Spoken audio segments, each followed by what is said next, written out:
하나님 말씀은 고린도 전서 10장 1절부터 13절까지입니다. 고린도 전서 10장 1절부터 13절까지입니다.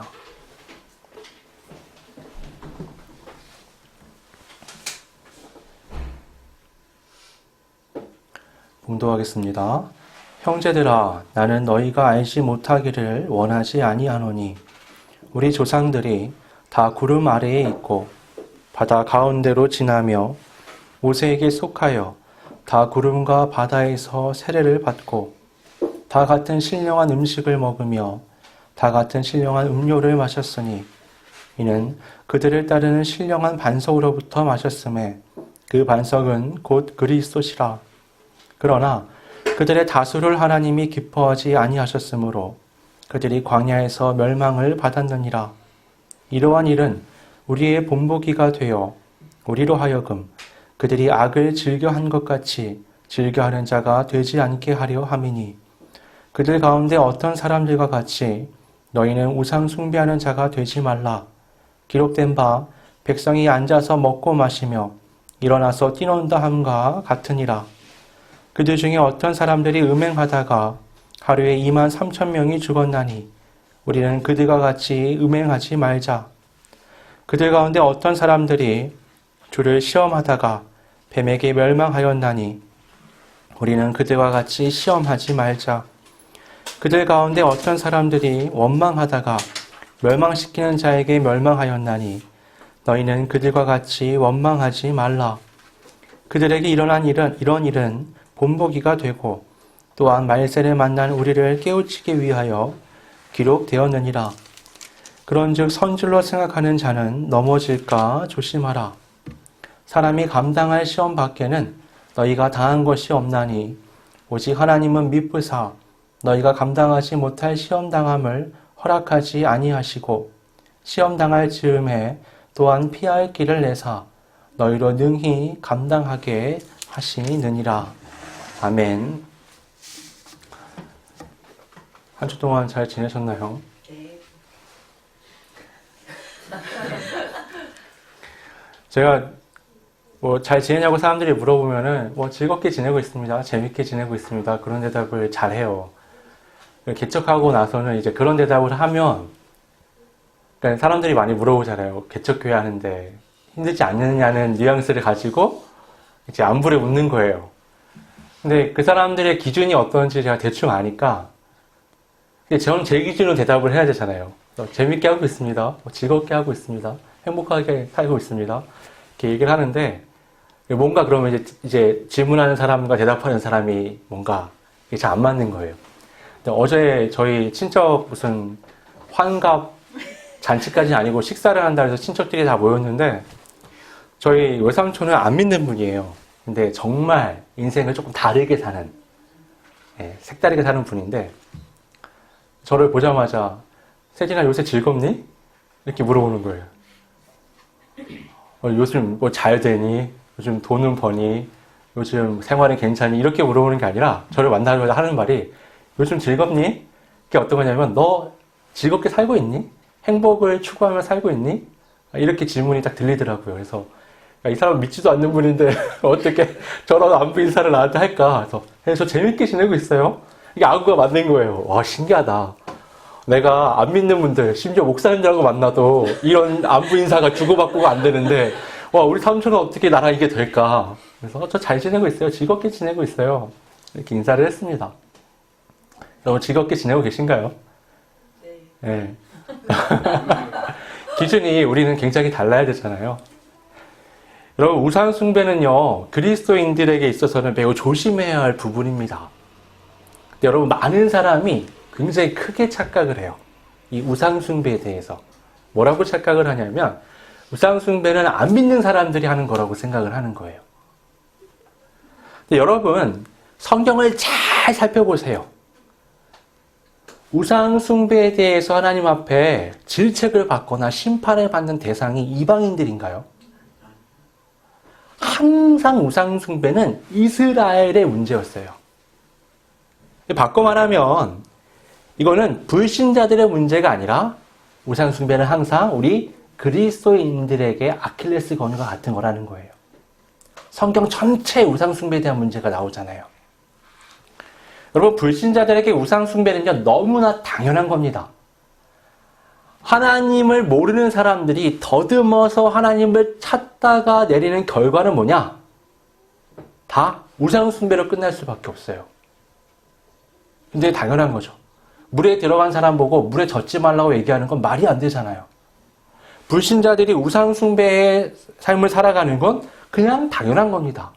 문제는 그리스도인들이 우상숭배의 삶을 살아가는 것, 그게 문제가 되는 거죠. 여러분, 아담의 범죄 때부터요, 우리가 종말을 맞이하는 그때까지 우상숭배는 이 믿는 자들에게 가장 심각한 걸림돌이 될 겁니다. 그럼 이렇게 얘기할 수 있죠. 아니, 아담이 불순종해서 선악과를 먹었지, 그게 무슨 우상숭배랑 상관이 있느냐? 라고 말할 수 있잖아요. 여러분, 근데 사람이 우상을 숭배하는 건요, 나의 욕망을 성취할 대상으로 그것을 믿기 때문입니다. 내 욕망을 성취해줄 도구로서 우상이 필요한 거죠. 만약에 나의 욕망을 채우지 못한다, 그럼 신의 가치는 없는 겁니다. 우상 숭배를 하는 사람들에게 있어서요. 그런 신은요, 누구도 섬기려고 하지 않아요. 그래서 우상들은요, 다 어때요? 저마다 특별한 능력이 있고요, 특이한 모양을 갖추고 있습니다. 그게 그 신들의 어떤 나에게 채워줄 수 있는 욕망의 어떤 한 공급의 모습을 하고 있는 거죠. 그것들은 모두 다 우리의 욕망을 자극하는 것들입니다. 그러나 하나님은 나의 욕망을 성취시켜주는 도구는 아니죠. 오히려 거꾸로입니다. 하나님을 믿는다는 것은 나를 부숴서, 나를 바꿔서 하나님의 말씀에 맞는 사람으로 변화시켜야 되는 거죠. 그래서 우상 숭배를 하는 것과 하나님을 믿는 것은 전혀 다릅니다.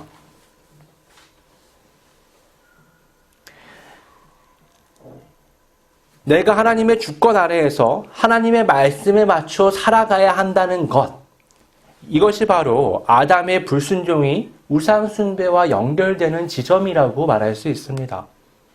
그는요, 하나님의 말씀이 아니라 자기의 뜻대로 행동을 했습니다. 선악과를 먹는 것은요, 자기의 그 욕망 안에 있는 것, 그것을 자기의 뜻대로 표현하는 외적인 한 방법이었을 뿐입니다.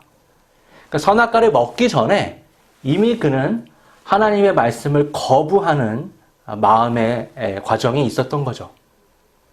그래서 여러분, 우상 숭배랑 이 하나님 앞에서의 불순종은 매우 밀접한 연관이 있는 겁니다. 불신자들은요, 이런 아담의 본을 그대로 따라갑니다.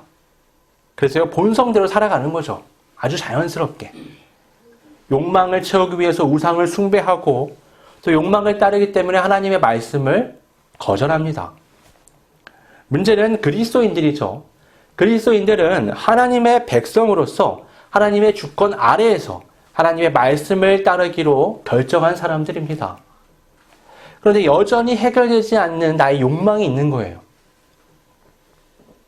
그래서요, 하나님의 주권 아래에서 하나님의 말씀을 따라 살아간다는 것이 때로는 굉장히 크게 거부감을 가져오는 일들이 있는 겁니다. 왜 내가 참아야 되지? 왜 내가 양보해야 되지? 나도 어려운데 왜 내가 누굴 도와야 되지? 이 정도 원하는 건 자연스러운 거 아니야? 내가 이 정도도 바라지 못하고 살아? 그리스도인들은요, 매일같이 이런 내적인 갈등을 겪으면서 살아갑니다. 그럼 여러분, 나는 왜 이것밖에 안 되나 자괴감이 들 때가 있잖아요. 나는 왜 욕망을 제어하지 못하나? 여러분, 이건요, 잘못됐거나 비정상인 게 아닙니다. 이건 지극히 정상적인 거고요, 건강한 겁니다. 여러분, 성화는요, 저절로 이루어지는 게 아닙니다. 날마다 자신을 부정하고 포기하는 과정이 있어야 되는데 이거 결코 쉽지가 않죠. 예수님을 따른다는 건 자신의 십자가를 지고 예수님의 뒤를 따라서 그 골고다 언덕을 올라가서 나의 십자가를 세워놓고 나를 내 자신이 못 박는 겁니다. 당연히 싫고 어렵고 고통스럽고 힘이 듭니다. 그럼에도 이 길을 걸어가는 이유는 뭐냐? 그것은 하나님을 신뢰하기 때문이죠. 나의 욕망과 바람을 채워야 행복할 것 같지만 그리스도인은 그것이 오히려 공허함만 남긴다는 것을 알고 있습니다. 그래서 어떻게 해요? 거꾸로 나의 바람을 죽이고 나의 욕망을 잠재우며 하나님의 말씀을 따라 오히려 나를 제한하고 나를 부정하는 삶을 통해서 하나님이 말씀하시는 그리스도인됨을 회복하는 것, 거기에 참된 인생의 행복이 있다고 생각하고 걸어가는 겁니다. 그런데요, 여러분, 아무리 성화의 길을 걸어가고 싶어도 구체적으로 어떻게 해야, 무엇을 조심해야 하는지 잘 몰라서 제대로 못 걸어가는 경우가 많이 있습니다. 여러분, 그럴 때는요, 성경을 봐야 합니다. 성경에는 수많은 사람들이 등장하잖아요. 성경은요, 역사성을 가진 책입니다. 다시 말씀드리지만 역사책은 아니에요. 역사성을 가지고 있습니다. 역사는요, 과거의 사건을 기록한 거죠. 이게 좋으면 좋은 대로, 나쁘면 나쁜 대로 이게 반면교사로 삼을 수 있는 게 역사입니다. 여러분, 모든 역사에는요, 사건이 있고요. 그 사건에는 사람이 등장을 하죠. 시간과 공간은 달라도요, 사람은 비슷합니다. 그래서 역사를 통해서 어때요? 거기에 등장하는 사람들의 실수 또는 잘했던 일들을 살펴보면서 오늘을 비추어서 살아갈 수 있는 거죠. 성경은요, 하나님의 관점에서 기록된 역사성을 가진 책이라고 말할 수 있습니다. 그래서 여기엔 포인트가 뭐냐? 무슨 인류의 역사와 같이 어떤 인간적인 포인트를 갖고 있는 게 아니라 하나님의 관점에서 바른 신앙이란 무엇인가? 하나님이 창조하신 사람됨이 무엇인가? 여기에 초점이 맞춰서 기록이 되어 있습니다. 그래서요, 이 성경을 통해 우리는 나의 오늘의 신앙을 점검해보고 어떻게 하면 바른 그리스도인으로 살아갈 수 있는가를 비추어 볼 수 있는 거죠. 오늘 본문에서도요, 이 고린도 교회 역시 성경을 거울 삼아 자신을 확인해 볼 필요성이 있었습니다. 바울이 지금 제시하고 있는 거죠. 바울은 그 성경 중에서도요, 출애굽한 이스라엘 백성들의 광야에서의 예를 들어서 지금 고린도 교인들의 현재를 비추어 줍니다. 먼저 1절에 보면 형제들아 라고 바울이 고린도 교인들을 향해서 말을 하죠. 또 우리 조상들이 라는 표현이 나옵니다. 여러분, 바울은 유대인이잖아요. 이 고린도 교회는요, 대부분이 이방인들이었습니다. 근데 어때요? 유대인인 바울이 이방인인 그리스도인들을 향해서 형제들아 라고 말하는 겁니다. 원래 유대인들은 선민의식이 굉장히 강해서요, 이방인들하고는 상종을 하지 않았습니다. 그냥 유대인이 아닌 사람들은 개처럼 취급을 했어요. 근데 바울은 어떻게 해요? 지금 형제들아 라고 말하잖아요. 복음은 이런 사람과 사람의 벽을 허무는 힘이 있습니다. 바울은 거기서 그치지 않고 뭐라고 말해요? 우리 조상들이. 지금 이 이방인인 고린도 교인들과 유대인들의 조상인 출애굽한 이스라엘 백성들은요, 아무런 혈연 관계가 없습니다. 그런데 뭐라고 말하죠? 우리 조상들이. 혈통으로는 아무 상관이 없지만 신앙의 영역 안에서 아브라함의 모두가 후손인 겁니다. 한 신앙을 공유하고 있다는 것이 하나님 안에서는 한 민족으로 묶일 수 있는 거죠. 혈통의 이스라엘은 예수 그리스도의 오심 이후로 영적인 이스라엘로 확장되게 됩니다. 바로 이런 관점에서 말을 하고 있는 겁니다. 이어서 바울은요, 이 출애굽한 이스라엘 백성들이 구름 아래에서 바다를 지났다라고 말합니다. 이 구름은요, 우리가 잘 아는 구름기둥, 불기둥을 의미하는 건데요. 여러분, 이게 구름기둥이 따로 있고 불기둥이 따로 있는 게 아닙니다. 이 구름기둥과 불기둥은 같은 기둥을 얘기하는 거예요. 이거 우리가 보통 어떻게 생각하냐면 구름 안에 빛나는 빛이 있는 겁니다. 한 기둥인 거예요. 그래서 이게 낮에 보면 밝잖아요. 그러니까 구름 기둥처럼 보이고요. 밤에 보면 어두운 상황에서 이게 불기둥처럼 보이는 겁니다. 이건 하나님의 어떤 현현, 하나님의 임재를 나타내는 상징을 넘어서는 놀라운 기적 같은 현상이었죠. 그래서 그 구름이 이스라엘 백성들을 인도해서 바다, 곧 홍해를 건넜던 것을 지금 말하고 있는 겁니다. 근데요, 재밌는 건 바울이 이 구름의 인도를 따라 바다를 걷는 것, 홍해를 걷는 사건에 대해서 세례라고 말한다는 겁니다. 다른 성경에서는요, 이걸 세례라고 표현하는 걸 본 적이 없어요. 근데 바울은 어떻게 해요? 그것을 세례받았다라고 말하는 거예요. 이 신약시대의 세례라는 건 예수 그리스도의 이름으로 받는 겁니다. 이건 뭐냐? 내가 과거의 모든 것에서부터 이제 거듭나 그리스도인이 되었다라는 것을 외적으로 보여주는 표시예요. 세례라는 게.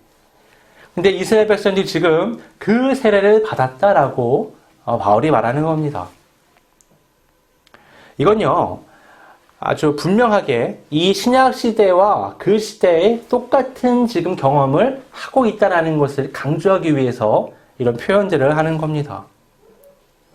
2절에 보면 모세에게 속하여라는 표현이 나오잖아요.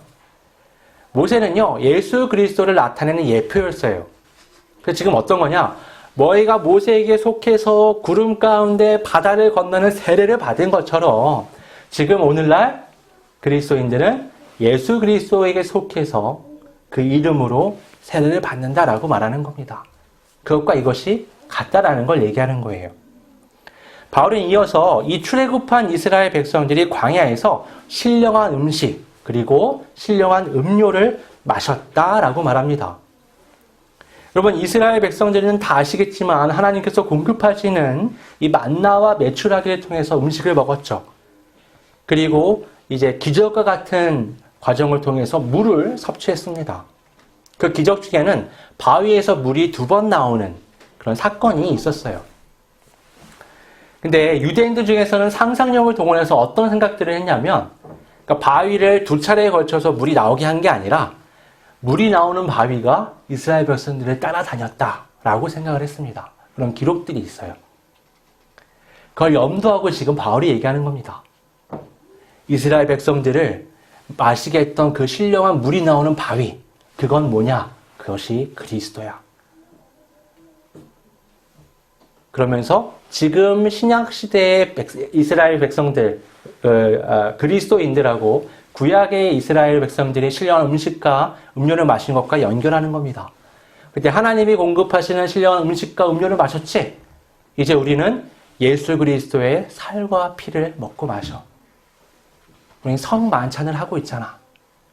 이것은 십자가에서 찢기신 그분의 살과 그분의 피를 기념하는 것. 영적으로 우리가 그 신령한 음식과 신령한 음료를 마시는 것이야.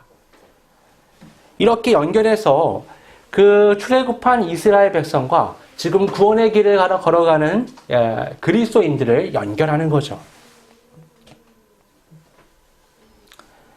흥미로운 건 1절부터 4절의 말씀에 다라는 표현이 반복해서 들어간다는 겁니다. 이 모두라는 뜻이잖아요. 그러니까 모두가 홍해를 건넜고, 모두가 구름 아래 있었고, 모두가 신령한 음식을 먹었고, 모두가 신령한 음료를 마셨다. 이렇게 계속 표현을 하는 겁니다. 여러분, 믿음, 세례, 성만찬으로 나타나는 이 그리스도인의 특별한 경험들에 대해서 출애굽 1세대는 모두가 그러한 경험을 했다는 겁니다. 이것을 고린도 교회에 적용해보면 고린도 교회 안에서 자신을 특별하게 생각하는 수많은 사람들에게 대해서 야, 너네만 겪는 거 아니야. 그리스도인들은 다 겪는 거야. 너만 특별한 게 아니야. 하나님을 믿는 사람들, 예수 그리스도 안에서 거듭난 모든 사람은 다 특별한 거야. 누구나 그런 거야. 그리고 나서는 5절부터 반전이 이어집니다. 하나님께서 그들 중에 다수를 기뻐하지 않으셨다는 겁니다. 바꿔 말하면 하나님의 마음에 든 사람이 소수였다는 거죠. 그 특별한 경험을 다 했는데 그 중에 하나님 마음에 든 사람은 아주 적었다는 겁니다. 우리가 알다시피 출애굽 1세대 중 가나안 땅에 들어간 사람은 여호수아와 갈렙 2사람뿐이죠. 심지어 모세도 들어가지 못합니다. 그 외에는 모두 광야에서 이 죽음을 맞이하게 되죠. 바로 이 점이 고린도 교인들을 비롯해서 우리가 주의 깊게 살펴야 할 부분입니다. 출애굽한 이스라엘 백성들 중에 다수가 가나안 땅에 들어갈 수가 없었습니다. 여러분, 모세에게 속해서 그 엄청난 하나님의 역사들을 경험했잖아요. 그 놀라운 구원을 경험했음에도 불구하고 가나안 땅에 그들이 들어가지 못했다는 것은 우리 역시 예수께 속하여 세례와 성만찬을 경험함에도 불구하고 구원이 보장되지 않는다라는 걸 의미합니다. 그러면 우리가 다음으로 살펴봐야 할 것은 왜 그럼 이스라엘 백성들은 실패했는가라는 겁니다. 하나님의 전적인 놀라운 역사들을 경험했음에도 불구하고 그들은 왜 실패했는가? 이것을 알 수 있으면 우리 역시 우리의 이 구원의 여정에서 무엇을 조심해야 하는가라는 걸 알 수 있겠죠. 6절에서 보면 바울이 그들이 악을 즐겨 했다라고 말합니다. 여러분, 하나님은 선하시죠. 이스라엘이 악을 즐겨 했다는 것은 하나님의 그 속성과는 굉장히 다르게 행동했다는 것을 의미합니다. 구체적으로 오늘 4가지 사건이 기록이 되어 있는데요. 이 모든 것은 인간의 욕망과 아주 밀접한 연관이 있습니다. 우리 차례대로 한번 살펴보면 7절에 우상숭배가 나옵니다. 여러분, 모세가 십계명을 받으러 산에 올라갔는데요. 그걸 못 참고 어떻게 해요? 아론을 중심으로 금을 모아서 금송아지를 만들죠. 나중에 아론의 변명이 우습죠. 백성들이 하도 얘기하길래 내가 금을 가져오라 해서 불에 던졌더니 저게 나왔습니다. 말도 안 되는 소리를 하는 거예요. 어찌되었든 그 금송아지를 만들어 놓고 이것을 하나님이라고 부르면서 그들이 축제를 벌이고 있었습니다. 여러분, 우상숭배는요, 단순히 우상숭배로 그치지 않고 그 하위에 있는 아주 난잡한 문화랑 연결이 됩니다. 오늘 말씀에 먹고 마시며 일어나서 뛰논다라고 되어 있잖아요. 이 뛰논다라는 게요, 이것이 그들이 아주 그 우상숭배의 문화 속에서 아주 난잡한 성행위를 했다는 것을 이제 둘러서 조금 고급스럽게 표현한 겁니다. 이게 그런 표현이에요. 그 당시에 우상을 숭배하던 수많은 문화 가운데 있던 그런 난잡한 행위들이 다 여기 이 단어 안에 들어가는 겁니다. 모세가 2 돌판을 들고 내려왔을 때 얼마나 황당했을지 상상해 보세요. 하나님의 백성이라고 구변해서 데려다 놨더니 거기서 하던 짓을 여기서 똑같이 하고 있었던 겁니다. 모세의 부재는요, 하나님의 말씀의 부재인 상황을 만들었습니다. 말씀이 부재일 때 이스라엘 백성들은 자기들 멋대로 하나님의 형상을 정하고 자기들 멋대로 하나님을 제사했죠. 그들은 하나님을 경배한다고 생각했지만 역설적이게도 하나님의 관점에서 그들은 우상을 숭배하고 있었습니다. 이 일로 그날 레위인들을 이제 도구로 해서 수많은 동족들이 죽어나가게 되죠. 8절에는요, 음행이 등장을 합니다. 민수기 25장을 보면 이스라엘 사람들이 모압 여인들과 난잡한 성행위를 해요. 그들과 문화가 막 섞여 나갑니다. 그러면서 뭐가 일어났냐면 이스라엘 남자들이 모압 여인들을 따라서 그 모압 신을 섬기는 일도 벌어지게 돼요. 이건 어때요? 하나님을 우상화시켜 섬기는 게 아니라 아예 다른 신을 섬기는 거죠. 이 하나님을 우상화시켰던 금송아지 사건이요, 우상 숭배가 난잡한 성행위로 이어지었다면 이건 그냥 난잡한 성행위로 인한 이방인과의 문화가 교류가 그 이방신을 섬기는 일로까지 이제 진행이 된 겁니다. 그날에 23,000명이 심판을 겪게 됩니다. 9절에 보면 주님을 시험했다 라는 말이 나와요. 이건 민수기 21장에 나온 사건인데요. 이 시내산을 출발한 이스라엘 백성들이요, 에돔 땅을 통과해야 되는데 통과하지 못해요. 그래서 굉장히 힘든 여정을 빙 돌아서 가게 됩니다. 이게 너무 힘든 거예요. 이스라엘 백성들이 불평을 하는데 뭐라고 말하느냐? 왜 애굽에서 잘 살고 있는 우리를 굳이 불러다가 이 고생을 시키느냐? 왜 여기서 죽게 하느냐? 그러면서 어떻게 해요? 만나와 메추라기, 내가 이 하찮은 음식을 싫어한다. 이러면서요, 마치 하나님을 살살 긁어서 시험하는 듯한 뉘앙스를 계속 비춥니다. 하나님 진짜 신 맞아요? 하나님 왜 우리를 힘들게 해요? 하나님 이쯤 되면 이렇게 해줘야 되는 거 아니에요? 왜 이것밖에 못 해주세요? 그래서 애굽에서 자기가 종살이하던 거기서의 삶과 여기를 비교하면서 하나님의 인도하심을 비교하면서 하나님은 자꾸 자극하죠. 하나님이 너무 화가 나세요. 그래서 그날에 뱀을 보내서 다 물리게 합니다. 이제 이거를 언어유희라고 하는데 이 단어를 이제 풀다 보면 그들이 병에 걸렸다, 전염병에 이렇게도 보기도 합니다. 어쨌든 성경의 기록대로 우리가 믿음을 갖고 보자면 그날의 뱀에 의해서 수많은 사람들이 물렸고 그 불뱀을 상징하는 놋뱀을 만들어서 그들에게 보여줬을 때 그들이 구원을 얻게 되죠. 어쨌든 그날에 그런 심판을 받았습니다. 10절에 가서는 원망이 등장을 합니다. 이스라엘 백성들이요, 가나안 땅 정탐을 한 후에 크게 낙담을 합니다. 12명을 보내잖아요. 한 지파에서 한 명씩 뽑아서. 이걸 보면요, 여러분, 12명이 갔다 왔는데 제대로 된 보고를 하는 사람은 누구예요? 이 제대로 된 보고라는 게 굉장히 모호한 겁니다. 인간적인 관점에서 제대로 보고한 사람은 10명의 정탐꾼이었어요. 야, 가보니까 성이 몇 미터야? 두께가 어때? 거기에 훈련된 군사가 몇만 명이 있어. 그런 성이 몇 개야? 그 사람들의 체격 조건이 어때? 우리는 어떤지 알아? 우리 메뚜기 같아. 우리 다 노예였잖아. 우리 군사훈련이 없어. 무기도 만들 수가 없어. 우리 맨몸으로 거기 뛰어 들어가야 되는데 그건 거인과 메뚜기가 싸우는 것 마찬가지야. 굉장히 그럴듯하잖아요. 근데 갈렙과 여호수아는 다른 복을 합니다. 그런 복을 하나도 하지 않아요. 우리가 갔다 왔는데 젖과 꿀이 흐르는 땅이 맞더라. 이게 뭐예요? 하나님의 약속이 맞더라. 하나님 하신 말씀이 맞더라. 그래서 어떻게 해요? 이제 들어가자. 하나님이 약속하셨으니 하나님 그 땅을 우리에게 주실 것이다. 이게 여러분 둘 다 각자의 관점에서 제대로 된 보고를 합니다. 하지만 인간적인 관점인 거냐 아니면 하나님의 말씀에 기초한 관점이냐 이 차이는 굉장히 다른 거죠. 그날에요. 이 10명의 정탐꾼의 보고를 받은 이스라엘 백성들이요. 정말 크게 원망을 합니다.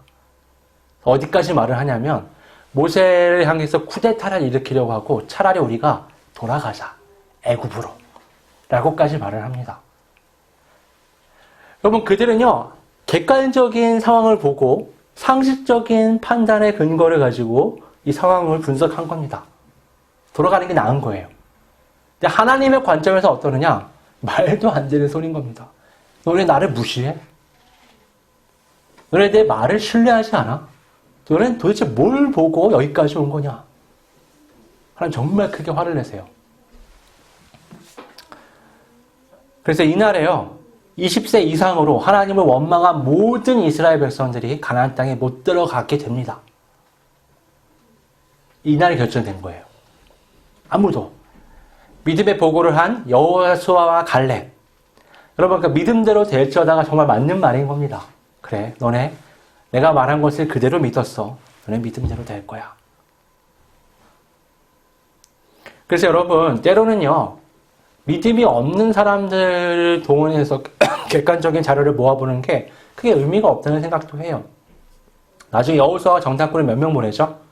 2명 보냅니다. 그 2명도 어떻게 해요? 자기랑 코드가 맞는 믿음의 사람들을 보내는 거예요. 갔다 온 사람들이 어때요? 여호수아와 비슷한 보고를 해요. 우리가 갔더니 하나님이 이렇게 준비를 다 해놓으셨습니다. 사실 기생 라합에게 들은 말밖에 없으면서 그래요. 가자마자 정탐한 게 제대로 된 게 하나도 없어요. 가자마자 성문 앞에서 숨어가지고 기생 라합의 지붕에 있다가 다음날 새벽에 탈출한 겁니다. 그게 단데 기생 라합의 말을 들어보니까 어때요? 하나님이 준비하셨습니다. 가잖아요. 말도 안 되는 것처럼 보이지만 그게 믿음의 정탐인 거죠. 어찌되었든 바울은요. 지금 무상숭배, 음행, 시험, 원망에 대해서 우리는 그렇게 하지 말자라고 고린도 교인들에게 말하고 있는 겁니다. 이것은요. 모두 그리스도인인 우리에게 취약한 것이라고 말할 수 있습니다. 그럼 우상이 뭐예요? 나를 위한 신이잖아요. 음행이 뭐죠? 나를 위한 쾌락이죠. 하나님을 시험한 이유가 뭐예요? 나를 위한 능력을 달라는 거잖아요. 지금 내가 원하는 내 방식대로 해. 원망은 뭐죠? 나를 충족시켜주지 못하는. 내가 원하는 삶, 내가 바라는 것들과 전혀 다르게 인도하시는 하나님에 대해서 원망을 쏟아내는 겁니다. 여러분, 이건요, 내가 중심이 되는 신앙생활이에요. 나를 위해 하나님이 계셔야 되는 거죠. 여러분, 이 신앙은요, 절대로 구원의 길에 들어갈 수가 없습니다. 기독교 신앙의 기본은요, 십자가에 나를 못 박는 거예요. 나를 위해 예수님을 보내셔서 하나님이 자기 던지셨잖아요. 그 사랑을 받은 나는요, 나를 하나님께 던져야 됩니다. 서로를 위해서 던져지는 삶, 서로를 위해서 섬기는 삶, 서로를 위해서 사랑하는 삶, 서로를 위해서 자신의 모든 걸 내어주는 삶이 하나님과 내 삶 가운데 같이 이루어질 때 구원의 역사가, 구원의 길이 시작되는 거예요. 근데 나는 가만히 있고 하나님이 나만을 위해서 뭔가를 해주기 원한다. 여러분, 나는 죄에 그대로 머물러 있으면서 어떻게 하나님이 나에게 무언가를 해주기 원하세요? 말이 안 되는 겁니다. 이건 구원의 길이 시작이 될 수가 없는 거예요.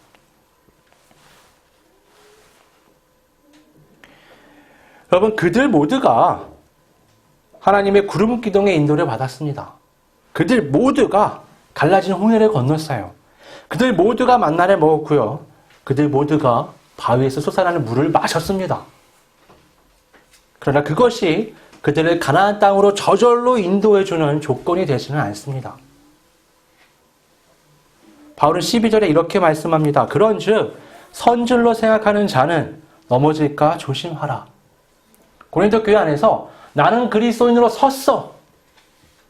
나는 복음을 들었어.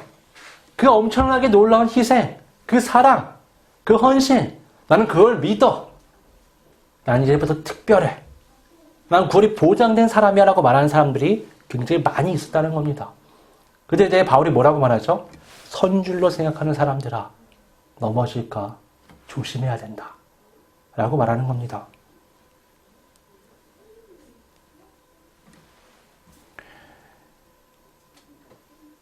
여러분, 그런 말씀이 있어요. 항상 복종하여 두렵고 떨림으로 너희 구원을 이루라. 빌립보서 말씀인데요. 여러분, 매일같이 자신을 말씀에 비추어서 복종시키는 것, 곧 자신을 부정하고 포기하는 작업이 병행되지 않으면 신앙이라는 것은 제대로 구원의 길을 우리로 하여금 인도해 주지 못합니다. 자기를 복종한다는 건 자기를 포기해야지만 가능한 거예요. 여러분, 주님의 율법을 완벽하게 지키는 어떤 바리새인보다 뒤에서 고개를 들지 못하고 가슴을 치면서 자기를 용서해달라고 외쳤던 그 세리를 향해서 예수님께서 그가 더 의로운 사람이다 라고 말씀하신 이유가 그래서입니다. 복종하잖아요. 자기를 치잖아요. 자기를 부정하는 겁니다.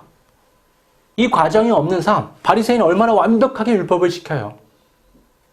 유대인 중에 유대인이잖아요. 하지만 주님은 그에게서 의로움이라는 걸 발견할 수 없었던 겁니다. 그 유대인들이 손가락 차치를 하는 사람, 덮어놓고 저 사람 죄인이야 라고 말하는 사람이 세리였는데 예수님은 어떻게 해요? 그에게서 의를 발견했다고 말씀하시죠. 여러분, 13절에 바울은 우리가 당하는 모든 시험이 감당하지 못할 것이 하나도 없다라고 말씀합니다. 왜요? 하나님이 미쁘시기 때문입니다.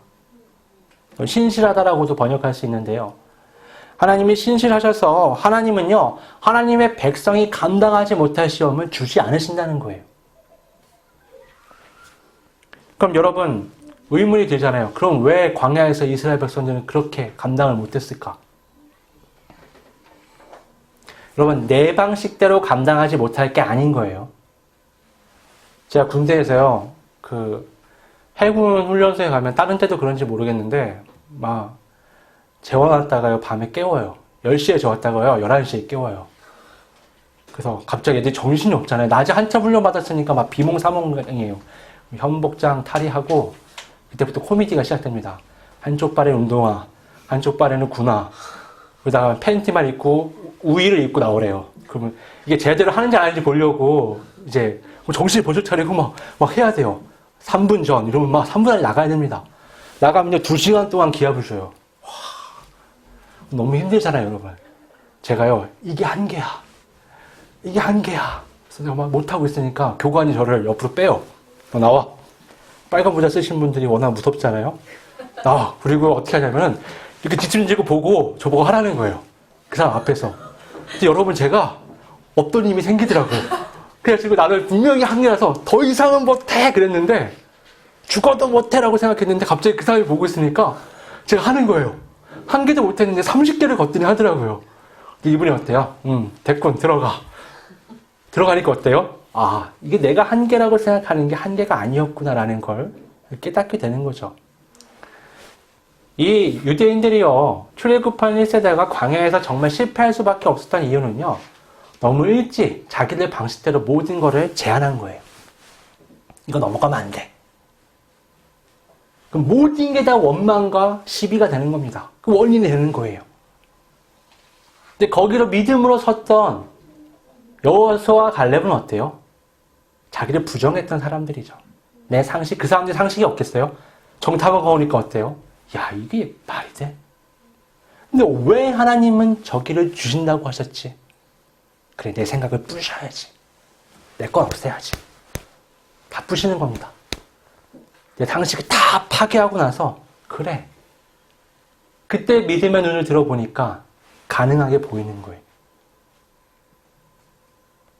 여러분, 이건 굉장히 중요한 겁니다. 우리가 하나님 앞에서 하나님은 미쁘시기 때문에 우리가 극복하지 못할 시험을 주지 않으신다고 하셨는데 왜 나는 이렇게 힘들까요? 왜 난 이렇게까지 절망할까요? 그건 우리가 나의 생각, 나의 고집, 나의 한계 안에 철저히 갇혀있기 때문입니다. 기독교 신앙이 복음이 전파되는 나라와 민족마다 가장 크게 영향을 줬던 건요, 그 한계를 부숴주는 거예요. 야, 여자의 한계는 이거야. 사회가 그랬어요. 그거 아니야. 아이의 한계는 이거야. 그거 아니야. 신분의 한계는 이거야. 그거 아니야. 삶의 한계는 이거야. 그거 아니야. 다 부숴내는 겁니다. 하나님이 인도하시는 삶 가운데 너의 한계를 다 부수면 네가 이기지 못할 게 없다. 극복하지 못할 게 없다라고 말하는 겁니다.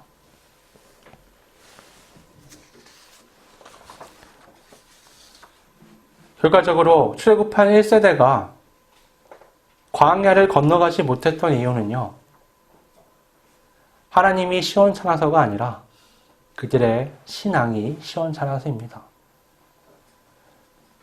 고린도인들이요, 이런저런 시험에 좌충우돌하면서 넘어지고, 교만한 마음 때문에 넘어지고, 자기들의 상식 때문에 넘어졌던 그 수많은 이유들을 종합해보면 그들은 자기의 틀 안에 갇혀 있었기 때문입니다. 결국에 하나님 앞에서 자기는 아무것도 안 바꿔요. 자기의 고집, 생각, 지식, 문화 아무것도 안 바꾸고 하나님만 여기에 맞춰서 뭔가를 해주길 원하는 겁니다. 그럼 어떻게 해요? 넘어진다고요. 여러분, 몇십 년 동안 신앙생활에 자기 노력으로 했던 사람들이 그 몇십 년이 지난 다음에 하나님 앞에서 꼬꾸라지는 것들을 너무 많이 보는 거예요. 교회를 떠나지도 못해. 그렇다고 하나님 앞에서 충만한 어떤 삶을 살지도 못해.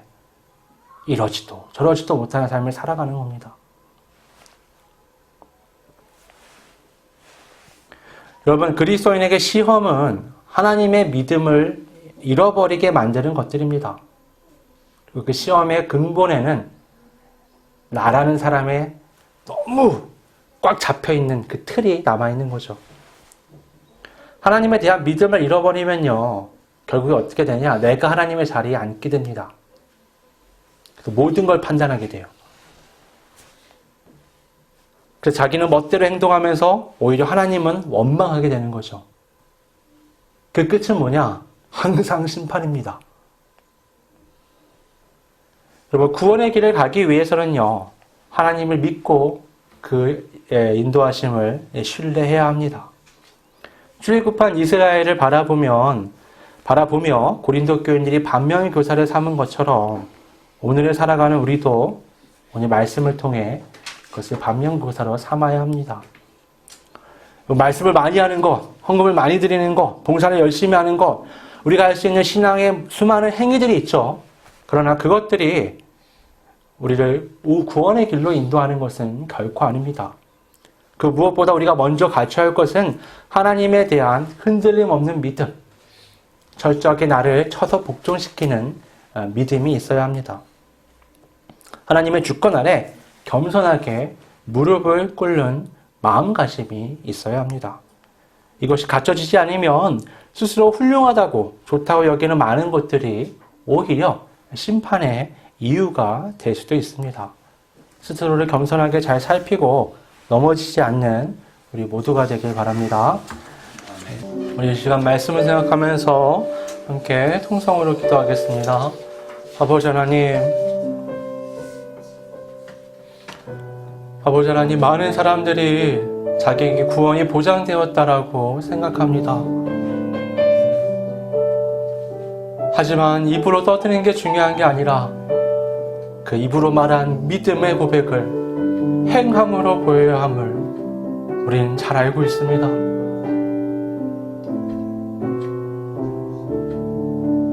하나님이 날 위해서 예수 그리스도를 통해 모든 것을 던지신 것처럼 이제 그리스도 예수를 따라 십자가에 나를 못 박고 나도 하나님을 위해 내 삶을 던집니다. 아버지, 그런 삶의 헌신 없이, 그런 삶의 고백 없이 말로 떠드는 신앙의 고백이 무슨 소용이 있겠습니까? 아버지, 삶으로 믿음의 고백을 실천해 나겠던 많은 믿음의 선진들의 모습을 본받아 그 삶을 살아가길 원합니다. 반대로 구원에 실패했던 이스라엘 백성들을 바라보며 또 많은 사람들이 실패했던 모습들을 거울 삼아 내 자신의 신앙을 점검해 봅니다. 하나님을 믿는다고 말하지만 내가 금송아지처럼 우상을 만들어 놓고 하나님을 믿는다며 떠들고 있지 않았는지, 세상의 문화에 휩쓸려서 나도 모르게 세상의 신을 섬기고 있지 않았는지,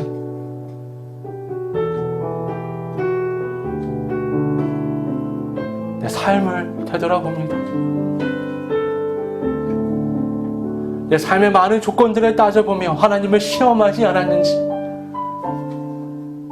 내 욕망에, 내 바람에 맞지 않는다며 하나님을 원망하지 않았는지 살펴봅니다.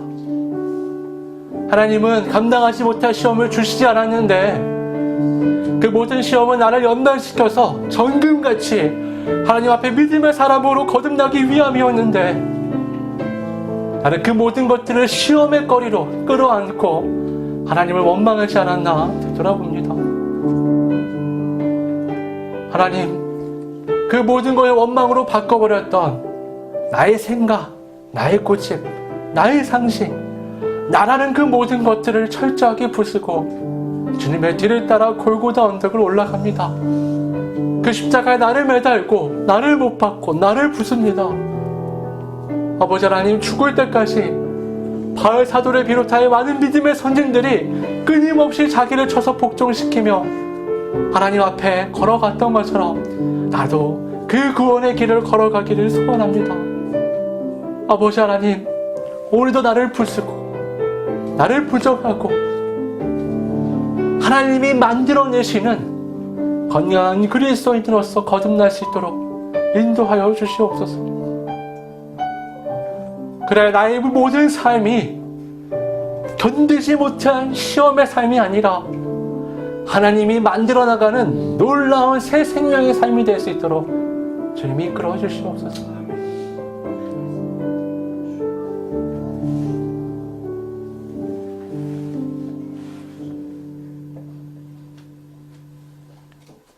아버지 하나님, 우리 너무나 연약해서 또 때로는 너무나 부족해서 나라는 틀에 너무 쉽게 갇혀버립니다. 나의 짧은 생각과 좁은 마음, 편협한 자세를 가지고 하나님의 인도하심을 바라볼 때 인생은 너무나 힘들고 견디기가 어렵고 내 입술엔 원망과 불평이 떠나질 않습니다. 그러나 내가 나를 넘어서 하나님의 눈으로 그 말씀을 기준 삼아 삶을 바라보면 모든 것이 감사로 바뀌는 놀라운 기적을 경험하게 됩니다. 출애굽한 이스라엘 백성들이 자신에게 갇혀 불평과 원망만 쏟아내다 심판을 받은 것처럼 또 고린도 교인들이 자신에게 갇혀 교만 가운데 행하며 하나님 앞에 심판의 위험 앞에 서 있던 것처럼 우리의 삶도 그런 위험성을 가지고 있지는 않나 살펴보게 됩니다. 아버지 하나님, 하나님에게 놀라운 은혜를 날마다 경험하며 그 공급하심과 그 인도하심을 신뢰하며 믿음으로 바라볼 수 있는 우리 모두가 될 수 있도록 인도하여 주시옵소서. 우린 잘 되지가 않습니다. 주님, 성령님, 우리를 도와주시고 이끌어 주셔서 오늘도 나를 부정하고 오늘도 나를 넘어서서 내가 바라는 내가 아니라 하나님이 바라시는 내가 될 수 있도록 이끌어 주시옵소서. 거룩하신 예수님의 이름으로 기도드립니다.